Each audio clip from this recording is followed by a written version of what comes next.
3 గ్రామాలు. పోయినసారి కూడా ఇట్లనే ఒక గ్రామంలో ఎక్కువ టైం పెట్టడం వల్ల రెండో గ్రామంలో వాళ్ళు విపరీతంగా అప్సెట్ అయిపోయారు. మేము 6 నుంచి వెయిట్ చేస్తున్నామని. మరి వాళ్ళు ఇబ్బంది అట్లా ఒక్కొక్కరికి ఇబ్బంది జరుగుతుంది. మనం అందరినీ సమానంగా చూసుకోవాలి. కాబట్టి మీరు మనస్ఫూర్తిగా అర్థం చేసుకోండి. ఏదేమైనప్పటికీ నాకు ఎదురుగా అంబేద్కర్ గారి మంచి బ్రహ్మాండమైన ఫోటో పెట్టారు. ఎందుకంటే అంబేద్కర్ మీకు ఎంతమందికి తెలుసో తెలియదు, అంబేద్కర్ గారు కూడా ఎన్ఆర్ఐ. తెలుసా మీకు ఆ విషయం? ఆయన కొలంబియా యూనివర్సిటీ అమెరికా వెళ్ళి ఇప్పుడు అందరూ వెళ్తున్నారు పెద్ద పెద్దగా. కొన్ని వందల సంవత్సరాల క్రితం కొలంబియా యూనివర్సిటీలో చదివారు. యూకేలో ఎకనామిక్స్ చేశారు ఆయన. మరి ఆ రోజుల్లోనే సూటు టై వేసుకున్నటువంటి మహానుభావుడు ఆయన. సో వచ్చి రాజ్యాంగం రాయటం కానీ, సమాన హక్కుల గురించి పోరాటం చేయటం కానీ, ఇలా ఎన్నో మార్పులు ఈరోజు ప్రతి ఒక్కళ్ళ గుండెల్లో హృదయాల్లో ఈ రోజులు ఉన్నారు అంటే మరి ఎంత అదృష్టమో చూడండి. అయితే ఒక విషయం చెప్పాలి మీకు. అంటే నేను అన్ని రాజకీయం చేస్తానని కాదు, కానీ మనం రాజకీయ పార్టీల్లో ఉన్నాము, దీని గురించి మాట్లాడాలి కాబట్టి. నిన్న నేను రాజధాని వెళ్ళినప్పుడు అక్కడ 125 ఎకరాలు చంద్రబాబు నాయుడు గారు అంబేద్కర్ స్మృతివనం అని చెప్పి కేటాయించారు. 125 ఎకరాల్లో 25 కోట్లు ఖర్చు పెట్టారు.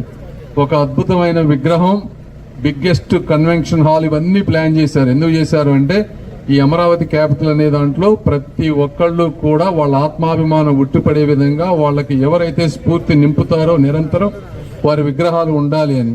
అయితే అందులో కూడా జగన్మోహన్ రెడ్డి గారు రాజకీయం చేసి ఆ ప్రాంతం మొత్తాన్ని చిన్నాభిన్నం చేసినటువంటి వ్యక్తి. అదేవిధంగా చంద్రబాబు నాయుడు గారు అంబేద్కర్ విదేశీ విద్యా పథకం ఎందుకు పెట్టారు అంటే కేవలం అగ్రవర్ణాలకు సంబంధించిన వ్యక్తులు, డబ్బున్న వ్యక్తులు మాత్రమే అమెరికా వెళ్ళకూడదు. ఇలా కొంతమంది పేద విద్యార్థులు కూడా వెళ్తే వాళ్ళు కూడా కొన్ని వందల మంది అంబేద్కర్ లాగా అయ్యి గ్రామాలకు వచ్చి నాలాగో ఇంకొకలాగో వచ్చి ఎక్కువ మందిలో స్ఫూర్తిని పొందిస్తారు అనేటువంటి గొప్ప విషయంతో పెడితే దాన్ని కూడా క్యాన్సిల్ చేశారు జగన్మోహన్ రెడ్డి గారు. జగన్మోహన్ రెడ్డి గారి ఉద్దేశం ఏంటంటే ఆ 15 లక్షల రూపాయలు 10,000 మందికి ఒక్కొక్కరికి 5,000 నుంచి 10,000 పంచితే నాకు ఒక 10,000 ఓట్లు వస్తాయి. 10-15 లక్షల రూపాయలు పెట్టి ఒక విద్యార్థిని నేను అమెరికా పంపిస్తే నాకు వచ్చేది ఒక్క ఓటే కదా. అంటే ఆయన ఉద్దేశం ఏ పని చేసినా కూడా ఓట్ల రాజకీయం. అలా అందరూ అనుకోని ఉంటే ఈరోజు అంబేద్కర్ గారి బొమ్మలు కానీ ఆయన స్ఫూర్తి కానీ ఎవరికి ఉండేవి కాదు. కాబట్టి పేదవాళ్ళందరూ కూడా ఆలోచించండి. అదేవిధంగా రెండోది, ఈ ప్రాంతంలో కానీ చుట్టుపక్కల ఎక్కడ పోయినా కూడా రోడ్డు పక్కన మనకు చాలా పూరి గుడిసెలు కనిపిస్తా ఉన్నాయి. ఈ రోజుకి కూడా 1 సెంటు ఇళ్ల పట్టాలు ఇచ్చారు.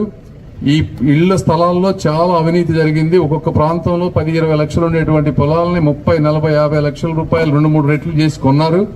అందులో కనుక అవినీతి జరగకుండా ఉండుంటే ప్రతి పేదవాళ్ళకి 2 నుంచి 3 సెంట్లు స్థలం వచ్చేది ఈ రోజున ఇళ్ల స్థలాలు. అయితే అందులో అన్యాయం జరిగింది. రేపు తెలుగుదేశం పార్టీ వచ్చిన తర్వాత తప్పనిసరిగా మినిమం 2-3 సెంట్లు స్థలాలు ఉండే విధంగా, ఎవరికైతే ఏ పేదవాళ్ళకైతే ఇళ్లు లేదో ఆ విధంగా ఇళ్లు తెచ్చే విధంగా, ఇళ్ల పట్టాలు తెచ్చే విధంగా, అందులో ఇళ్లు కట్టించే విధంగా. ఎందుకంటే నేను డోర్ టు డోర్ క్యాంపెయిన్కి వెళ్ళినప్పుడు కానీ, గ్రామాల్లో తిరుగుతున్నప్పుడు కానీ ప్రతి పేద మహిళ కోరుకునేది ఇల్లు ఇల్లు ఇల్లు. వాళ్లే కాదు, మా తల్లి కూడా, నాకు 30 సంవత్సరాల వయసు వచ్చే వరకు కూడా మాకు సొంత ఇల్లు ఉండేది కాదు. మా అమ్మ ఎప్పుడు పట్టినా చంద్రశేఖర్ నాకు ఇల్లు కావాలి అనేది. కాబట్టి ఒక పేద మహిళ ఆశ ఎలా ఉంటుందంటే ఇల్లు అనేది ఎంత ముఖ్యమో మాకు తెలుసు.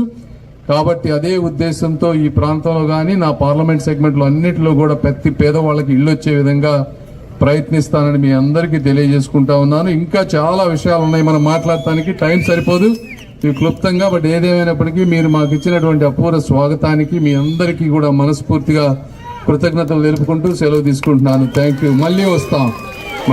Thank you brother. Thank you.